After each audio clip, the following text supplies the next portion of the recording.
Captains for this week on defense are Rashad Myers and Alex Bazzi.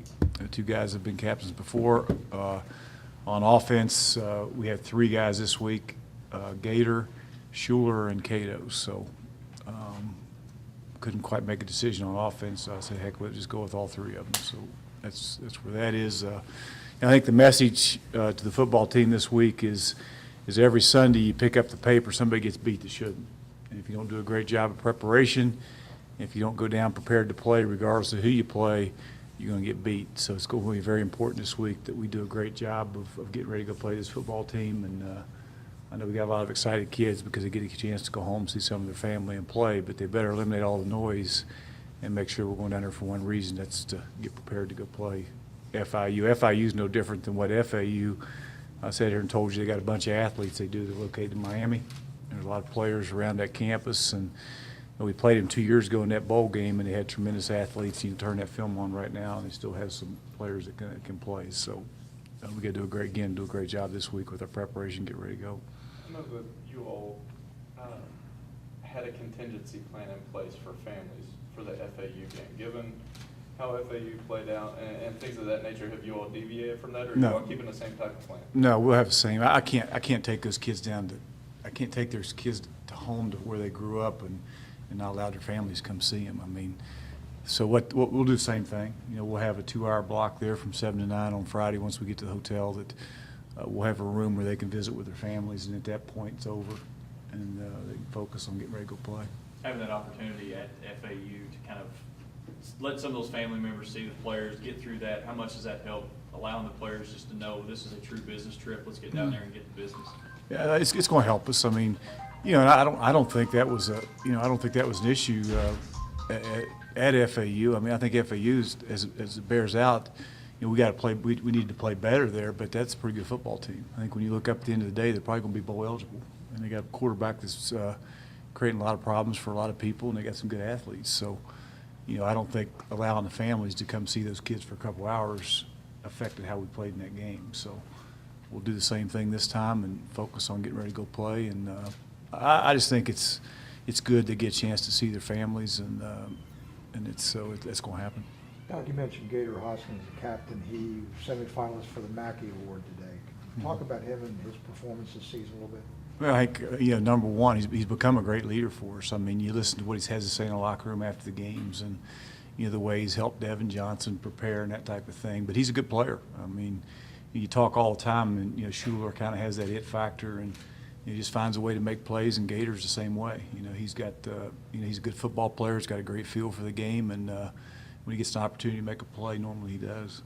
He's sitting around 30 or 35% of his catches ending up in the end zone too, and it's one of those deals where it's not necessarily just quantity with him; it's the quality of the catches you're getting and the ability to make those plays. Well, you know that, and what happens to you when you get down in that red zone, that score zone area.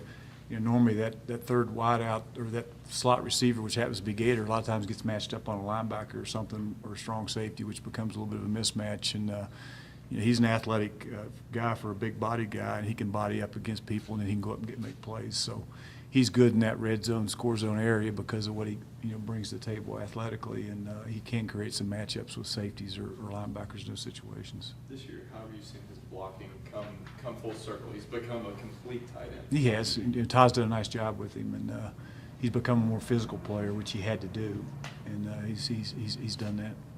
But he's the only guy on the list that's not in the BCS conference. What's it say about how he's turned heads and what you guys are doing this year? Well, I think, you know, he's a good player. You know, we're getting some.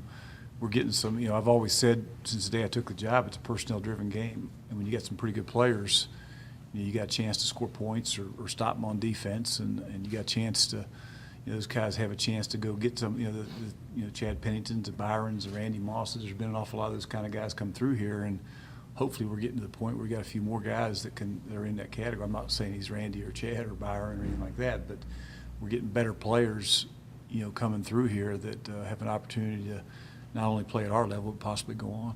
And he didn't have any experience at tight end when he came into the program. You know, he was a quarterback that we thought was going to be a safety, to be honest. So it's kind of how recruiting. But he was a really athletic guy, you know, and he was about 190 pounds, as I remember, and but he ran around, was extremely athletic, and Now he's about 240, 245. And, but, anytime you can recruit, especially quarterbacks that are really good athletes, there's normally a place those guys can play. And he was one of those guys. You ever heard of a tight end, 10 games into the season, 7 of the games, he scored a touchdown? And that's sort of unheard of for tight ends. Yeah, I mean, he's, like I say, when he gets in that score zone, red zone area, number one, he does create matchup issues, and Cato, has a certain comfort, area. And they get, Cato Gators a little bit like Cato Schuler. I mean, they got a feel for each other, and they've been playing together now for 3 years, and they got a good feel for each other. And Cato also is a pretty smart guy. He's going to throw it where the guy's going to catch it and go make a play. So,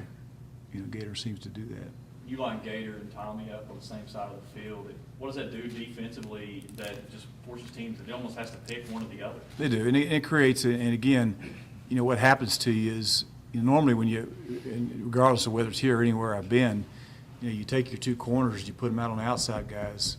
There's not very many people in our league or any league that's got 4 or 5 different corners that can go in there and go play. So, once you get into your second and third receivers, or what you call your third or fourth skill, which ends up being your slot guys, a lot of times those matchups are going to be, whether it be backers or safety type bodies, and they don't have the skill set. If you remember Purdue a year ago when we played them, they ended up putting their starting corner and putting them on Tommy Schuler inside. So those inside slot receivers it's easier to get them matched up one-on-one with a little bit of a mismatch as far as personnel is concerned, and it creates some problems for people. It does. Do you remember that initial conversation when you guys asked him to play tight end, and obviously you remember how that went?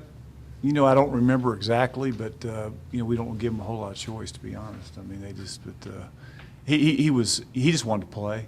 He's a kid that just likes to play. He knew he wasn't a quarterback, and probably he had a little bit more better mentality as far as being an offensive player, and that was kind of the right fit for him at that point. And I wish he hadn't played as a freshman. It'd be nice to have him back another year, but unfortunately he did. What was the biggest jump he made in a specific area of aptitude in trying to learn the tight end position? Well, I don't think Gator he's got a really he's got a great football IQ. I mean, he's a guy that loves the game, and he'll sit in a special team meeting and know what everybody does. I mean, it's amazing. He ought to be a coach. I told him he ought to be a coach someday because he's got a great understanding of the game. He likes, he loves football, and it never was a problem for him. And also, I guess, being a quarterback, he had a pretty good understanding of different positions. But he's an extremely smart kid, in the classroom. But he's got a great football sense, and it wasn't an issue for him picking it up. How important is it for you all? The last time that you all put a complete road game together was probably Southern Miss last year. How important is it to have that type of effort and stay consistent from first quarter to second quarter and so on, and not have those lapses in the middle of the game? Well, it's extremely important. I mean, you got to get out and play well, and it's important that you do that, every game. But I think on the road, it's critical that we go down there. And I'd mentioned before about the the leadership part of it, that that those kids. It's been tremendous. That has to continue, and we just got to go out and start fast and play hard. And I don't think the bottom is just take care of the football. If we take care of the football, there's not an issue last week at all. Just take care of the ball, and we're fine. Still a lot to prove for this team, though. I know a lot of people are starting to look toward postseason things and talk about rings and stuff. And of the 7 wins, the BCS rankings came out, and 3 of the opponents are the last 3 of those BCS rankings. So does that sort of put a chip on the shoulder of the guys, sort of like, hey, we still have a lot to prove for this season, and we have to go out and silence some of the critics? Well, I think the thing, if this football team worries about anything else other than going and playing FIU on Saturday, we got problems. We don't want to be one of those people you read about on Sunday that loses a game you shouldn't lose. So, we got to eliminate the noise. I mean, there's talk about bowls, there's talk about this and that, and if we're concerned about anything other than getting on that plane and going and play FIU at this point, then our focus isn't where it needs to be. And we got number one, take care of business, which is them on Saturday, and then we'll worry about all the other noise. But at this point, our football team can't worry about anything other than getting prepared to go play FIU, and then once that one's over, we'll worry about what else we got going on. How much better is this team doing in handling adversity, particularly on the road? I mean, you had several fumbles. You got two guys going down on the same play. It looked like nothing was going right, but no, Doug, I think that, and I think I can sit here and tell you this. I'm not sure and I've heard other people say in the last 8 years that they're not sure a football team would have handled what this team has been able to overcome. I know I haven't had a team that's had the leadership on it that when things started going like it did there at Tulsa, would have hung together like they did and come back and find a way to win that football game. I think you can say the same thing about the FAU game. You know, I thought they both, you know, they were hit right in the face with adversity, but they found a way to win the football game, which is the only thing that matters. And you know, you watch, you know, being on that sideline, you see how that team's matured and grown up, and you see, you know, the Cato's, you know, Cato is a totally different guy right now. I mean, a year ago or 2 years ago when all that thing started to go bad, he wouldn't have handled like he is now. You know, instead of, you know, now he's out there with the defense, he's out there with the kickoff team, he's out there encouraging, and, you know, that's what good football, you know, right now we're finding ways to win games instead of ways to lose them. And that's the important thing. I think that's you know, that's a culture in your program. I mean, you know, when you go 8 years or whatever it's been, 9 years, and find a way to lose games instead of a way to win them, it takes a while to change that culture, and that culture is starting to change. I mean, I see guys that right now, I mean, you may be, you know, this Marshall University's never beaten Tulsa. I mean, they never beat them. So you find a way to go win that game, and that's the important thing. And same thing with that. Well, was the FAU thing ugly? Yeah, it was. But instead of finding a way to lose it, we found a way to win it. You know, and right now you're sitting there and you're feeling pretty good because you still got your goals and dreams all out there, and because you found a way to win those 2 football games. So I think I see the culture starting to change, and it's a good thing. And you know, I know back when Chad and Byron and we won all those championships around here, they found a way to win games. And I'm sure they weren't all pretty, but they were wins. And at the end of the day, that's all that matters. You're seeing that so many goals are still ahead of you guys. Does the fact that they're all out there, and the fact that you have to win every game ahead of you to reach them, make it easier to keep that one game at a time mentality, because you can't look past the next game, because if you lose this game, then the next game. I think that's the way it's been all along in the conference. I think once you get to conference play, it's a championship game every week, and that's kind of the mentality we've taken, and it has to be that way because, you know, regardless. You know, again, I'm not getting. You know, we got to worry about one thing again, and that's go take care of FIU, and then we'll worry about the rest of it. But if we take care of business, then again, we'll be sitting here having a conversation this time next week that it's all still out there, and it is.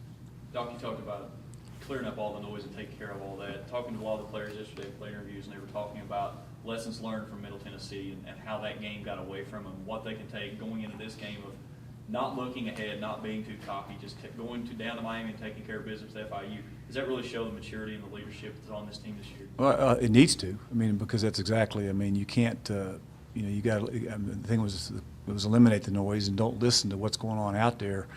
You know, concern yourself with what the task at hand, which is FIU. And if they don't, like I say, if you don't do that, you're going to get beat, regardless of who you play. So that's the message that I've given them. That's the message they'll get all week. And the leadership on this football team better relaying the same message to the team. After the Tulsa game, you talked about the running backs, and obviously they had struggles last week. You said that it was going to be a little bit of a tough weekend for those guys, and Thomas Brown was going to get after them. What do you do to try and instill their confidence, or was it just getting back to repetition and you know, getting after it in practice last few days? You just go back to practice and do what you do. I mean, there's every day you got to sit there and watch. I mean, I guarantee you, there's nobody coaches them harder than he does, and they'll work all week on ball security. They'll work all week whenever we're going against the scout team, or that scout team working on stripping that football and just taking care of it. I mean, just do what you're coached to do and take care of the ball. And you know, we're not going to dwell on it. We're just going to do what we always do and work extremely hard at taking care of it. And they need to understand it has to happen. How much does a game like this, Doc, and the FAU game in your recruiting backyard make a difference to this program? Well, I think it's huge. I mean, number one, these kids get a chance to go home and see their family, which we talked about earlier. But, you know, their friends and family get a chance to see him play. But also, you know, we're recruiting an awful lot of kids right down there right now that know these players and you know, have a chance to see us play, you know, in Miami. And I think it's any time, again, that your program can get exposure in a recruiting area that you recruit, it helps you. Some of the guys were talking yesterday about November to remember and some of the things that you and I think they said Coach Pruitt had come to talk to him about. What did that talk entail, and what was the you know, what's the vibe like in November? It seems like a playoff scenario for you. Well, I think we told them way back when we started, we had 5 games at that point. You know, that we had 5 games in 29 days, and you know, now we're down to 2, and they took care of the first 3, and the message was you're remembered for what you do in November, and you are. And, I think the sign of a good football team, and as a coach, you want to try to see this happen, is you get, when November starts, there's teams that go in different directions. That's when, and you get teams that, I don't use examples, but you know who they are, that tailor off, and they're not near as good a football team in November as what they were in September. And that's because they don't continue to get better. And the good football teams, at the end of the day, that win championships or play for championships or get where they want to go, they improve every week. And I think that's the goal of our team. That's been our goal from day one. You come out and watch us practice today, we're going to be just as physical and we're not going to practice any different this Tuesday than we did the Tuesday in August prior to the opening game. So, we practice the same way. We get after it. We're going to hit them. We're going to run them. We're going to continue to get better as a football team. And I think the good teams do that. So the message is just continue to get better every week as a team and go out there today and work on getting better as individuals so our team does get better. So at the end of the day, at the end of November, then we're playing our best football. If that happens, then we're going to be all right. Removing the record from the equation, what does FIU do when you see them on film that makes you say, like, that's what we got to worry about? Well, you got to worry about anytime you're playing a team from Miami that got a lot of Florida athletes. They got guys that can run and catch and go, and they got tailbacks that can run with it. And defensively they can play in space. And you just turn that tape on, and you all saw that game 2 years ago, or down in St. Pete. They had some guys that can run around. A lot of those same guys are out there. So they're very capable. They got good players, and it's just we got to worry about ourselves and go play well. I was talking with Ron Turner this morning. He was talking about how young his roster is, and you've had young rosters too. What is it that? How do you kind of build upon that to where a young roster gets to a point where you guys are at this point, where you're seeing success, you're seeing a sustained success? Yeah, I don't think it's all about right now.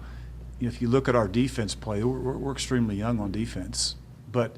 That being said, we got about 5 or 6 older kids on that defense that provide great leadership for those young players. I think when you got a young roster with no leadership, I'm not saying that's what FIU has in any way, shape, or form. I know that's what I went through. Is when you got a bunch of good young players that don't have great leadership on that football team, and then I think you still got they're good players, but they don't know what it takes to win. They don't have guys that tell them the way to do things. And when a football team takes ownership in their own team, and defensively, you got the Jeremiah Taylors who's still out there helping coach, and you got Bazzies and Rouses and Swags and Pack, and you got a lot of those older kids that are around the Stephon Houstons and A.J. Leggett's and Taj Letmans and Corey Tyndalls, and it's a good mix.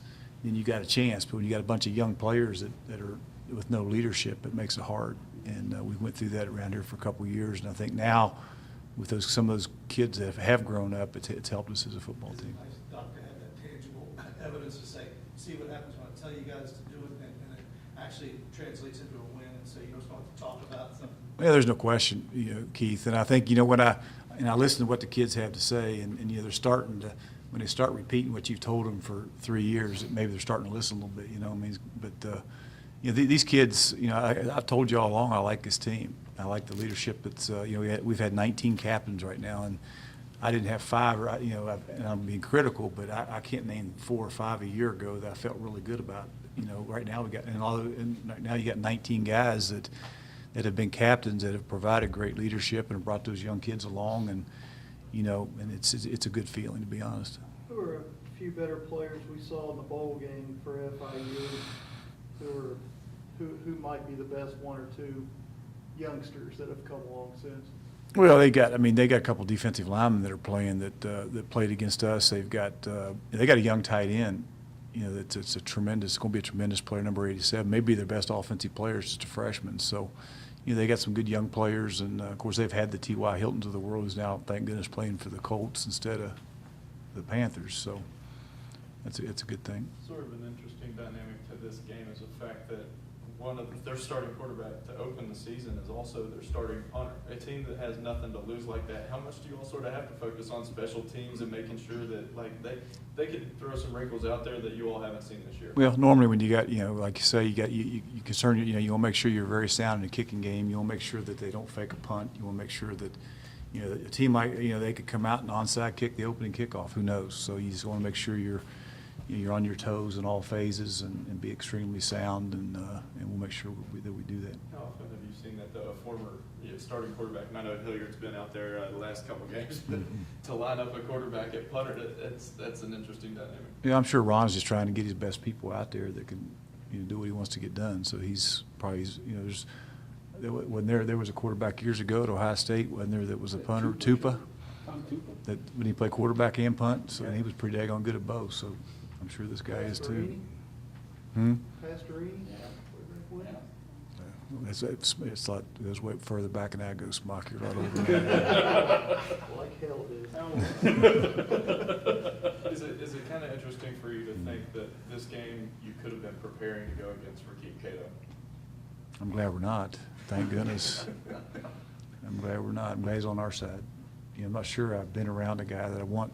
He's just the way you guys have seen the same thing I've said. It's just been so fun to watch him grow up and watch him mature. And right now, I'm not sure I'd trade him for anybody, to be honest with you. He was talking yesterday about the connection he really felt with Coach Legg. I mean, how have you seen that kind of, that to see germinate there? Well, Billy Legg has done a tremendous, not only done a tremendous job with our offense, but done a tremendous job with Cato. And he deserves a lot. He doesn't deserve a lot. He deserves all the credit for what he's done with that kid, because he's done a sensational job of helping him mature as a player and grow up.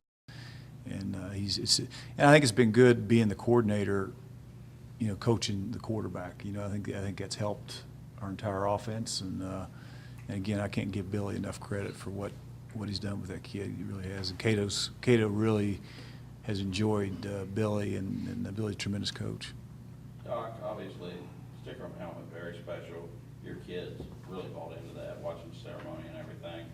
What can you share with the fans that when your leaders came to you and said they'd like to keep that 75 on for the rest of the season? What can you share with the fans that kind of moved you? Well, I think it was Cato and Jaspers and those guys all came, and I told them, I said, hey, look, that's all well and good, but I said, along with that comes a responsibility.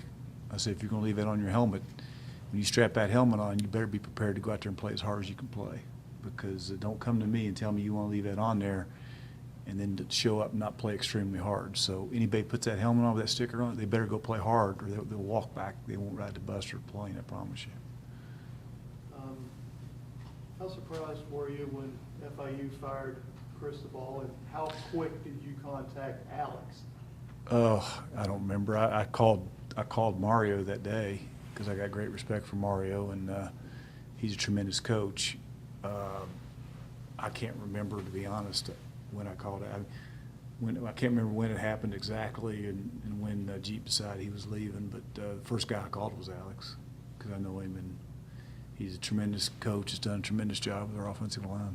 Do you think it helped recruiting Rakeem that Bill was here and he had known Bill a little bit, because at FIU, when Bill was at FIU? Maybe a little bit, but I think what helped get Rakeem was Tommy.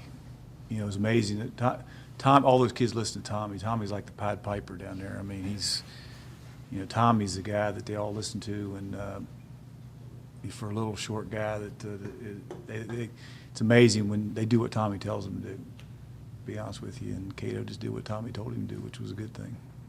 Are you seeing a lot more of that in recruiting, like guys, trying to pull with their friends? Because Cato told us he had a decision to make whether to go play one season with TY or 4 years with Tommy. And how much has that evolved in the recruiting game as far as getting guys together and guys in comfort zones if they are going to go far away to school? Well, I think that I think those guys, they got a great comfort, especially when you go away to school.